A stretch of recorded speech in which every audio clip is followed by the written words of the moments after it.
பணக்காரங்க கிட்ட தான் பணம் சேரும். ஏழையா இருக்கவங்க எப்போதும் ஏழையா தான் இருப்பாங்க. அதாவது பணம் பணத்தோட தான் சேரும். கஷ்டப்படுறவங்க எப்போதும் கஷ்டப்படுவாங்க அப்படிங்கிறது ஒரு சிலரோட கருத்தா இருக்கு. ஆனா, இந்த பணக்காரங்க அவங்களோட பணத்த எப்படி பெருக்குறாங்க அப்படின்னு சொல்லி சில சூட்சமெல்லாம் வச்சு தான் பண்ணிட்டு இருக்கிறாங்கங்க. அந்த விஷயம் தெரியாம தான் நம்ம இன்னுமே மிடில் கிளாஸ் ஃபேமிலியில வாழ்ந்துட்டு இருக்கிறோம். இந்த பணக்காரங்க பண்ணக்கூடிய அந்த சூட்சமம் என்ன? மிடில் கிளாஸா இருக்கக்கூடிய நம்ம என்னென்ன மிஸ்டேக்லாம் பண்ணுறோம் அப்படின்னு சொல்லி தான் இந்த வீடியோவில் பார்க்க போகிறோம். இந்த வீடியோ கண்டிப்பாக உங்களுக்கு யூஸ்ஃபுல்லாக இருக்கும். மறக்காமல் லைக் பண்ணிவிட்டு வீடியோவை கண்டினியூ பண்ணி பாருங்கள். இப்போது பணக்காரங்க பண்ணக்கூடிய முதல் விஷயம் என்னென்னு பார்த்தீங்கன்னா, இந்த சேமிப்பு அதுக்கப்புறம் தான் செலவு அப்படிங்கிற ஒரு கான்செப்டில் தான் அவங்களோட சூழ்நிலையை வந்து கொண்டு போய்கிட்டே இருப்பாங்க. அவங்களோட முதல் சூட்சமமே சேமிப்பு. அந்த சேமிப்புக்கு அப்புறம்தான் மிச்சம் இருக்கக்கூடிய செலவு எல்லாத்தையும் பார்க்கணும் அப்படிங்கிறது. அந்த சேமிப்புமே அவங்க வந்து ஒரு பேங்க் அக்கௌண்ட்டில் போட்டு வச்சுக்கிட்டு சும்மா இருக்க மாட்டாங்க. அந்த சேமிப்பையே அவங்க ஒரு முதலீடாக வந்து எதுலையாவது இன்வெஸ்ட்மெண்ட் பண்ணி அது மூலமாகவும் ஒரு வருமானம் வரக்கூடிய விஷயத்த பண்ணிக்கிட்டு இருப்பாங்க. இந்த சூட்சமம் தெரியாமல் நம்ம மிடில் கிளாஸில் என்ன பண்ணுவோம், ஒரு வருமானம் வருது அப்படின்னு சொன்னால் அதில் ஃபஸ்ட்டு செலவு பண்ணுவோம். வீட்டுக்கு தேவையான கரண்ட் பில்லு, வாடகை, அதுக்கப்புறம் வந்து மளிகை பில்லு, அப்புறம் ஸ்கூல் ஃபீஸு, மெடிக்கல் பில் அப்படின்னு சொல்லி பல விதமான பில் எல்லாத்தையும் கட்டி முடிச்சுட்டு அதுக்கப்புறம் மிச்சம் இருக்கிற காசை வச்சு சேமிப்பு பண்ணிக்கலாம் அப்படின்னு சொல்லிட்டு தான் பிளான் பண்ணுறது. நம்ம எல்லோரும் யோசித்து பாருங்களேன், மிடில் கிளாஸில் எல்லோரும் பண்ணக்கூடிய விஷயம் என்னென்ன விஷயங்கள் எல்லாத்துக்கும் நம்ம பணம் கொடுக்க வேண்டியது இருக்கோ அது எல்லாத்தையும் கொடுத்து முடிச்சுட்டு மிச்சம் இருக்க காசை அது 500 இருந்தாலும் 1000 இருந்தாலும் சேமிக்கலான்னு பார்த்து யோசித்து வச்சுருப்போம். கடைசியாக பார்த்தீங்கன்னா வாரத்தில் லாஸ்ட் ஒரு வாரம் காசே இல்லாமல் திண்டாடி அடுத்த மாதம் காசு வரந்தாண்டி வெயிட் பண்ண வேண்டிய சூழ்நிலைகளுக்கு தள்ளப்பட்டுட்டு இருக்கோம். அந்த சேமிப்பு அப்படிங்கிற ஒரு விஷயமே வந்து பார்த்திங்கன்னா ஒரு பெரிய வந்து கனவாக தான் போய்கிட்டு இருக்கு இந்த மிடில் கிளாஸ் லைஃப்பில். அதனால தான் பணக்காரங்க பயன்படுத்தக்கூடிய முதல் சூட்சமே சேமிப்பு, அதுக்கப்புறம் தான் செலவு அப்படிங்கிறது அவங்களோட வாழ்க்கைக்கு முதல் அடித்தளமாக இருக்குது. அடுத்து பணக்காரங்க பண்ணக்கூடிய ஒரு விஷயம் என்னன்னு பார்த்தீங்கன்னா, அதிகப்படியான வருமான வாய்ப்பை உருவாக்கிடுவாங்க. அதாவது ஒரே ஒரு வருமானம் வரும், அதில் வச்சு தான் அவங்க முன்னேறி பணக்கார ஆயிருப்பாங்களான்னு பார்த்தீங்கன்னா கண்டிப்பாக கிடையாது. உங்கள் அக்கம் பக்கத்தில் இருக்கிறவங்களே நீங்கள் செக் பண்ணி பாருங்களேன். இப்போ யாராவது ஒரு ரீசெண்டாக பணக்காரானவங்க இல்லை ஆல்ரெடி பணக்காரங்களாக இருக்கவங்க எல்லாத்தையும் செக் பண்ணி பாருங்கள். அவங்களுக்கு ஒரே ஒரு வருமானம் மட்டும்தான் வருதா? அவங்களுக்கு பல விதமான வழிகளில் இருந்து வருமானம் வந்துக்கிட்டே இருக்குங்க. சிங்கிள் இன்கம்மை வச்சு என்றைக்குமே வந்து பணக்காரன் ஆகவே முடியாது. சிங்கிளுக்கு பதிலாக ஒரு மல்டிபிள் இன்கம் வரக்கூடிய பிஸ்னஸ் பண்ணிக்கிட்டு இருப்பாங்க, பேசிவ் இன்கம் வரக்கூடிய தொழில்கள் ஏதாவது பண்ணிக்கிட்டு இருப்பாங்க. அந்த மாதிரியான விஷயங்களை வந்து அவங்க நிறைய பண்ணிகிட்டு இருக்கிறதுனால தான் அவங்களுக்கு பல விதமான வழிகளில் பணம் வந்து சேர்ந்துக்கிட்டே இருக்குது. அப்படி சேரக்கூடிய பணத்தை அவங்க வந்து அடுத்த தொழிலில் இன்வெஸ்ட்மெண்ட் பண்ணி முதலீடு பண்ணி போய்கிட்டே இருக்கிறாங்க. அதனால தான் பணத்தை வந்து அவங்க பெருக்கிக்கிட்டே இருக்காங்க. வருமானத்தை பெருக்க தான் பணம் வந்து பெருகிக்கிட்டே இருக்கும். ஒரே ஒரு வருமானத்தை வச்சுட்டு நம்ம என்ன பண்ணுவோம், வரக்கூடிய அந்த ஒரு வருமானத்தை வச்சு அந்த மாதம் ஃபுல்லாக ஓட்டிட்டு அடுத்து வரக்கூடிய வருமானத்துக்காக வெயிட் பண்ணிக்கிட்டு இருப்போம் மிடில் கிளாஸ் நம்ம. இந்த பணக்காரங்களோட சூட்சமை பார்த்தீங்களா, நிறைய வருமானத்தை உருவாக்கி வச்சுக்கிட்டு அவங்க வந்து பணத்தை பெருக்கிக்கிட்டு இருக்காங்க. அடுத்து அவங்க பண்ணக்கூடிய சூட்சமை என்னன்னு பார்த்தீங்கன்னா, முதலீடு செய்யக்கூடிய பணம் இருக்குது பார்த்தீங்களா, அதுக்கு அதிக பணத்தையே அவங்க எப்போதுமே இன்வெஸ்ட்மெண்ட் பண்ணவே மாட்டாங்க. நம்ம யோசிச்சுட்டு இருப்போம், பணக்காரன் வந்து நிறைய பணம் வச்சுருக்கான், அதனால தான் வந்து நிறைய வந்து பிஸ்னஸ் பண்ணுறாங்க, நிறைய இன்வெஸ்ட்மெண்ட் பண்ணுறாங்க, நம்மகிட்ட எங்கே பணம் இருக்குது, அவ்வளோ பணம் இருந்தால் நம்மளும் தான் இன்வெஸ்ட்மெண்ட் பண்ணி பிஸ்னஸ் பண்ணிடுவோமே அப்படின்னு சொல்லி அந்த இடத்துல நம்மகிட்ட பணம் இல்லைன்னு சொல்லி ஸ்டாப் பண்ணிடுவோம். ஆனால் பணக்காரங்க பயன்படுத்தக்கூடிய ஒரு மைன்யூட்டான சூட்சம் என்னென்னு பார்த்தீங்கன்னா, அதிக பணத்தை அவங்க எப்போதுமே இன்வெஸ்ட்மெண்ட் பண்ண மாட்டாங்க. அவங்க வந்து குறைவான பணத்தை தான் இன்வெஸ்ட்மெண்ட் பண்ணுவாங்க.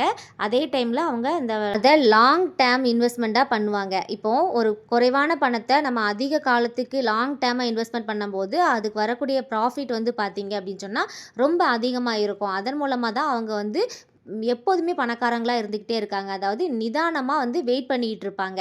அடுத்து பார்த்தீங்க அப்படின்னு சொன்னால், இந்த தேவைக்கு மட்டும்தான் அவங்க செலவு பண்ணுவாங்க. தேவைக்கு இல்லாமல் அவங்க வந்து அனாவசிய செலவு எதுவுமே பண்ண மாட்டாங்கங்க. இந்த விஷயம் வந்து நம்ம யோசித்து வந்து பண்ண வேண்டி இருக்குது. அடுத்து பார்த்தீங்க அப்படின்னு சொன்னால், அவங்க எப்போதுமே ஒரு பொருள் வாங்குறாங்க அப்படின்னு சொன்னால் அதை வந்து நல்ல குவாலிட்டியான பொருளை வாங்குவாங்க. எவ்வளோ குவான்டிட்டி இருக்குது அப்படின்னு சொல்லி அவங்க செக் பண்ண மாட்டாங்க. எக்ஸாம்பிளுக்கு ஒரு மிடில் கிளாஸ் ஃபேமிலியை பொறுத்த வரைக்கும் ஒரு சோஃபா செட் வாங்குகிறோன்னு நினச்சிக்கிடுங்க. வச்சுக்கோங்களேன். ஒரு 3000 4000 ரூபாய்க்கு ஒரு சோஃபா செட் வாங்கலாம் அப்படிங்கிறது நம்மளோட மைண்ட் செட்டு. குறைஞ்ச அமௌண்ட்டுக்கு வாங்கினா போதும், சோஃபா தானே அப்படின்னு நினைப்போம். அது ஒரு 3 வருஷம் இல்லை ஒரு 5 வருஷம் மட்டும் யூஸ் பண்ணிட்டு பார்த்தீங்கன்னா அழுக்காயிட்டு பிஞ்சு போச்சு, பழசாயிட்டு, இதை மாற்றணும் நல்லா இல்லை அப்படின்னு சொல்லிட்டு நம்ம என்ன பண்ணுவோம், டக்குன்னு வந்து அந்த சோஃபாவை மாற்றுறதுக்கு மறுபடியும் வந்து ஒரு 7000 8000 ரூபாய்க்கு ஒரு சோஃபா வாங்குவோம் அப்படின்னு சொல்லிட்டு நம்ம செலவு பண்ணுவோம். ஆல்ரெடி 4000 ரூபாய்க்கு சோஃபா வாங்கியிருக்கோம், அடுத்து ஒரு 5 வருஷத்தில் மறுபடியும் ஒரு 7000 ரூபாய்க்கு வாங்குகிறோம். ஆக மொத்தத்தில் கணக்கு பண்ணி பார்த்தா அது ஒரு பெரிய அமௌண்ட்டை தான் வருது. ஆனால் மிடில் கிளாஸோட மைண்ட் செட் எப்போதுமே குறைவான அமௌண்ட்டை போட்டுட்டு ஒரு சீப்பான பொருளை கூட நம்ம வாங்கி வச்சுக்கலாம் அப்படிங்கிறது. ஆனால் இது அந்த பணக்காரங்களோட சூட்சமம் இதில் தாங்க செயல்பட்டுட்டு இருக்கு. அவங்க வாங்கக்கூடிய பொருள் வந்து ரொம்ப குவாலிட்டியாக இருக்கும். அந்த குவாலிட்டியில் வந்து அவங்க எப்போதுமே கவனம் செலுத்துவாங்க. பண்ணக்கூடிய ஒரு விஷயம், இப்போ எக்ஸாம்பிளுக்கு அதே சோஃபா வாங்கக்கூடிய இடத்துல இருக்காங்கன்னு வச்சுக்கிறீங்களேன், யோசிக்கிறாங்க அப்படின்னா அவங்க வந்து ரூ. 1,00,000 இல்லை 50,000 ரூபாய்க்கு ஒரு சோஃபா வாங்குவாங்க. அது பார்த்தீங்கன்னா தேக்கு மரத்தில் செஞ்ச சோஃபா வாங்கி போடுவாங்க.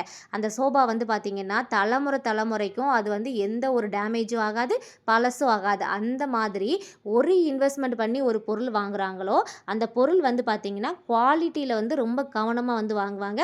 அது பார்த்தீங்கன்னா கண்டிப்பாக லாபம் இருக்கும். நமக்கு அடுத்த தலைமுறை வரும்போது நம்ம அதே மாதிரி ரூ. 1,00,000 கொண்டு வந்துருவோம். எப்படி ரூ. 5,000 7,000 10,000 அப்படின்னு சொல்லி சோஃபாவோட அந்த இதை வந்து மாற்றிக்கிட்டே வந்துட்டுருப்போம். பட் அவங்க ஒரே பொருள் வாங்குவாங்க, கரெக்டான குவாலிட்டியில் வாங்குவாங்க. இந்த விஷயம் வந்து பார்த்தீங்க அப்படின்னு சொன்னால் நம்மளும் கற்றுக்கக்கூடிய ஒரு சூப்பரான விஷயங்க.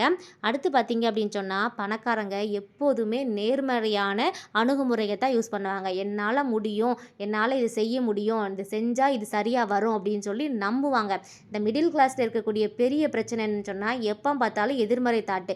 என்னால் முடியாது, என்கிட்ட காசு இல்லை, என்னால் இதை செய்ய முடியாது, நான் பண்ணுனா இது வந்து ஒரு வேளை ஃபெயிலியர் ஆயிரும் அப்படின்னு சொல்லிட்டு எதிர்மறை தாட்டோடையே சுற்றிக்கிட்டு இருப்போம். ஆனால் பணக்காரங்க எப்போதுமே ஒரு பாசிட்டிவோட திங்கிங்கோடு தான் இருப்பாங்க. அதுவே அவங்கள வந்து ஒரு பாசிட்டிவான இடத்துக்கு கொண்டு போகுதுங்க. நம்ம வந்து எப்படி யோசிக்கிறோமோ, நம்ம எப்படி திங்க் பண்ணுறோமோ அதுவாகத்தான் நம்ம மாறுவோம். இன்னொரு விஷயம், நம்ம எப்போதுமே பாசிட்டிவாக யோசித்தோம் அப்படின்னு சொன்னால் பாசிட்டிவாக இருப்போம். நெகட்டிவான தாட் நமக்குள்ளே இருந்துச்சு அப்படின்னு சொன்னால் அந்த நல்லா வரக்கூடிய விஷயம் கூட அந்த நெகட்டிவ் தாட்டால் நெகட்டிவாக தான் போய் முடியும். இதுதான் வந்து பணக்காரங்களோட அடுத்த சூசமம். அடுத்து பார்த்தீங்க அப்படின்னு சொன்னால் உங்கள் சம்பளம் உங்களை பணக்காரனா ஆக்காது. எப்போதுமே நீங்கள் வாங்கக்கூடிய சம்பளத்தை வச்சு அதில் சேர்த்து வச்சு நம்ம பணக்காரன் ஆயிடுவோம் அப்படின்னு நினச்சா கண்டிப்பாக அது நடக்காது. அதுக்கு ப்ராப்பரான ஒரு சேவிங் வேணும், ப்ராப்பரான ஒரு இன்வெஸ்ட்மெண்ட் வேணும். அப்படி நம்ம பண்ணுறதுனால தான் பல வழிகளில் நமக்கு இன்கம் வந்து நம்ம வந்து பணக்காரன் ஆக முடியும். ஒரு சம்பளம் வாங்குகிறோம், அந்த சம்பளத்திலேருந்து நம்ம பணக்காரன் ஆயிடுவோம் அப்படின்னு சொன்னால் கண்டிப்பாக வாங்கக்கூடிய சம்பளத்தை தாண்டியும் நமக்கு செலவு வந்து எப்போதும் வந்துக்கிட்டே தான் இருக்கும். அதனால் நம்ம வந்து ஒரு எம்ப்ளாய் இருந்தோம் அப்படின்னு சொன்னால் நம்ம பல வழிகளில் பல பிஸ்னஸ் பண்ணி பல இதில் முதலீடு பண்ணால் மட்டும்தான் நம்மகிட்ட பணம் வந்து பெருகிக்கிட்டே இருக்கும். அடுத்து ஒரு விஷயம் நல்லா நோட் பண்ணி பார்த்துருக்கீங்களா, இந்த பணக்காரங்க எப்போதும் சொகுசு வாழ்க்கையை எதிர்பார்க்கவே மாட்டாங்க. இந்த மிடில் கிளாஸோட மைண்ட் செட் என்ன தெரியுமா, நம்ம வந்து ரொம்ப லோவாகவும் நம்மளை காட்டிடக்கூடாது, நம்ம வந்து ரொம்ப ரிச்சான இடத்துக்கும் போக முடியாது, அப்படி கடந்து மாட்டிகிட்டு இருப்போம். எக்ஸாம்பிளுக்கு நம்ம ஒரு கொஞ்சமாக நம்மக்கிட்ட காசு வந்துருச்சுன்னு வச்சுக்கோங்களேன், உடனே ஒரு கார் வாங்கணும். அந்த கார் வாங்கி நம்ம பந்தாவாக போய் நான் நல்லா இருக்கிறேன் பாரு, நான் பணக்காரன் ஆகிட்டேன் அப்படின்னு சொல்லி ஷோ பண்ணுறதுக்காண்டி, சொந்தக்காரன் ஊருக்காரன் முன்னாடி ஷோ பண்ணுறதுக்காண்டியே ஒரு வாழ்க்கை வாழ்கிறதுக்காக வந்து நம்ம நிறைய ஆடம்பரமான பொருளை வாங்கி செலவு பண்ணிட்டு கிடப்போம். ஆனால் இந்த சொகுசு வாழ்க்கையை பணக்காரங்க எப்போதுமே எதிர்பார்க்கவே மாட்டாங்க. இதுதான் அவங்களோட பெரிய பெரிய ப்ளஸ் பாயிண்ட்டு. அடுத்து பார்த்தீங்க அப்படின்னு சொன்னால் பணம் வந்து உங்களுக்காக வேலை செய்யணும், பணத்துக்காக நீங்கள் வேலை செய்யக்கூடாது. மணி ஒர்க்ஸ் ஃபார் யூ. அதாவது நீங்கள் மாதம் ஃபுல்லாக வேலை பார்த்து அந்த மாத கடைசியில் சம்பளம் வாங்கி அடுத்த மாதத்துக்கான வரவு செலவு நீங்கள் பார்த்து அதில் நீங்கள் சேமிப்பு பண்ணீங்க அப்படின்னு சொன்னால் நீங்கள் கடைசி வரைக்கும் ஒரு எம்ப்ளாயாக தான் இருந்து வேலை பார்க்கணும். பணம் உங்களுக்காக வேலை செய்யணும் அப்படின்னு சொன்னால் நீங்கள் வந்து பணத்தை வந்து கரெக்டான ஒரு இன்வெஸ்ட்மெண்ட்டில் பண்ணி நீங்கள் தூங்கிட்டு இருக்கும்போது கூட உங்களோட பணம் வேலை செய்கிற மாதிரியான விஷயத்த பண்ணுவாங்க. இதுதான் பணக்காரங்களோட பெரிய சூட்சமுங்க. அந்த கரெக்டான ஒரு இடத்துல கரெக்டான ஒரு இன்வெஸ்ட்மெண்ட் பண்ணிவிட்டு அதை லாங் டேர்மாக பண்ணிவிட்டு நிதானமாக வெயிட் பண்ணிட்டு இருந்து அவங்க தூங்கிட்டு இருந்தாலும் சரி, அவங்க வேறு எந்த ஒரு என்ன சொல்கிறது ஃபேமிலி ரிலேட்டடாக வந்து என்ஜாய் பண்ணிட்டு இருந்தாலும் சரி, அவங்க வெளிநாடு சுற்றுலா போனால் கூட பரவாயில்ல, அவங்களோட பணம் அவங்களுக்கு வேலை செஞ்சு அந்த பணமே பெருக்கி கொடுக்கும். இதுதான் அவங்களான பெரிய சூட்சமம் பாருங்க. அடுத்து பார்த்திங்கன்னா எப்போதுமே ஒரு இன்வெஸ்ட்மெண்ட் பண்ணுறதுக்கு முன்னாடி பணக்காரங்க என்ன பண்ணுவாங்கன்னா நல்ல ஃபினான்சியல் எக்ஸ்பீரியன்ஸாக இருக்கக்கூடிய ஒரு ஆள்கிட்ட போய் நல்ல அட்வைஸ் கேட்பாங்க. ஒரு லேண்டில் இன்வெஸ்ட்மெண்ட் பண்ண போகிறேன், இல்லை ஒரு கோல்டில் ஷேர்ஸில் இன்வெஸ்ட்மெண்ட் பண்ண போகிறேன், ஒரு எஸ்ஐபி நான் வந்து இன்வெஸ்ட்மெண்ட் பண்ண போகிறேன், இல்லை ஒரு ஷேர் மார்க்கெட்டில் ஒரு ஷேர் வாங்க போகிறேன் அப்படின்னு சொன்னால் கூட அவங்க முன்னாடியே அந்தந்த ஃபீல்டில் யார் வந்து எக்ஸ்பர்ட்டாக இருக்காங்க, அவங்களுக்கு எக்ஸ்பீரியன்ஸ் இருக்கோ அவங்க கூட போய் நல்லா பேசி அவங்கக்கிட்ட சில அட்வைஸ்லாம் கேட்டு அதில் கொஞ்சம் நாலேஜை வளர்த்துக்கிட்டு அதுக்கப்புறம் தான் வந்து இன்வெஸ்ட் பண்ணுவாங்க. நம்ம மிடில் கிளாஸ் என்ன பண்ணுவோம், 10 ரூபா இருந்துச்சு சொன்னால் பக்கத்து வீட்டுக்கு கூட தெரியக்கூடாது, நம்ம வாங்குத பொருள் யாருக்கும் சொல்லக்கூடாது அப்படிங்கிற மைண்ட் செட்டில் நம்ம ஒரு விஷயத்தை யாருக்கிட்டையுமே சொல்லக்கூடாது, வெளியில் தெரியக்கூடாது அப்படின்னு சொல்லி பொத்தி பொத்தி வச்சு தப்பான இடத்துல இன்வெஸ்ட்மெண்ட் பண்ணி பணத்தெல்லாம் இழந்துட்டு முழிச்சிட்டு கிடப்போம்.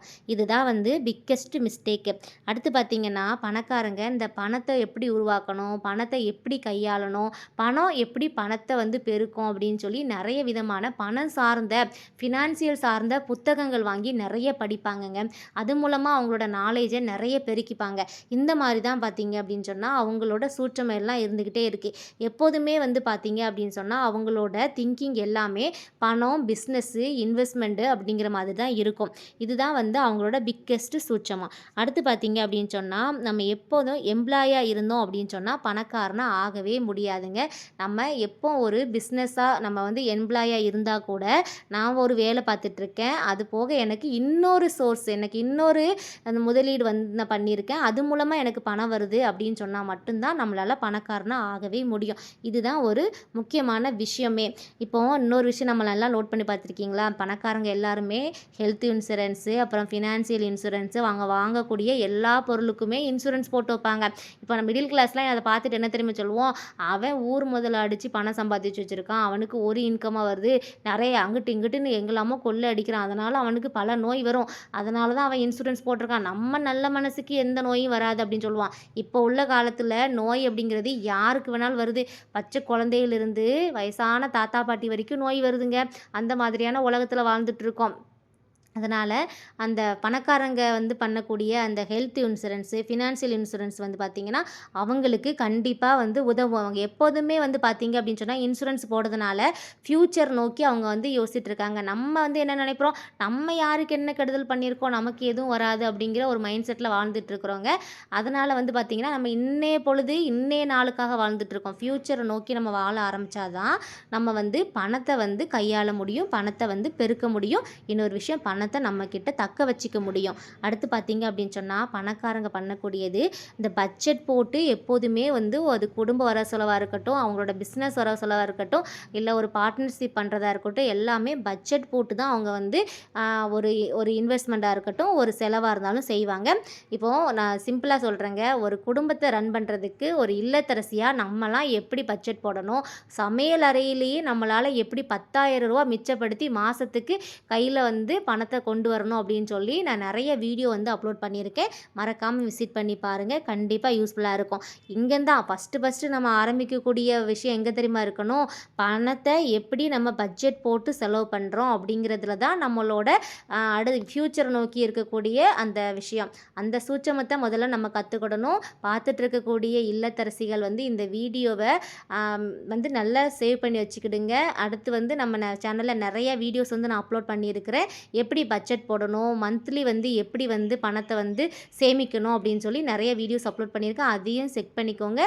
பட்ஜெட் போட தெரியாத உங்களோட ஃப்ரெண்ட்ஸுக்கும் ஷேர் பண்ணுங்கள். அப்புறம் நீங்களும் மிடில் கிளாஸ் லைஃப்பில் இருந்து ஓரளவுக்கு பணத்தை பெருக்கக்கூடிய லைஃப்க்கு மாறணும் அப்படின்னு சொன்னால் இந்த வீடியோவை சேவ் பண்ணி வச்சுக்கோங்க. அது மட்டும் இல்லாமல் இந்த வீடியோக்கு லைக் பண்ணி சப்போர்ட் பண்ணி உங்களோட ஃப்ரெண்ட்ஸ் அண்ட் ஃபேமிலிக்கும் ஷேர் பண்ணிடுங்க. இப்போது நான் சொன்ன விஷயத்தை தவிர்த்து பணக்காரங்க பயன்படுத்தக்கூடிய சூட்சமமான விஷயங்கள் என்ன இருக்குது அப்படின்னு சொல்லி உங்களுக்கு தெரிஞ்ச விஷயத்தை என்னோட ஷேர் பண்ணிக்கோங்க. இந்த வீடியோ உங்களுக்கு ரொம்பவே யூஸ்ஃபுல்லாக இருக்கும்னு நினைக்கிறேன். யூஸ்ஃபுல்லாக இருந்துச்சு அப்படின்னு சொன்னால் மறக்காமல் கமெண்ட்டில் சொல்லுங்கள்.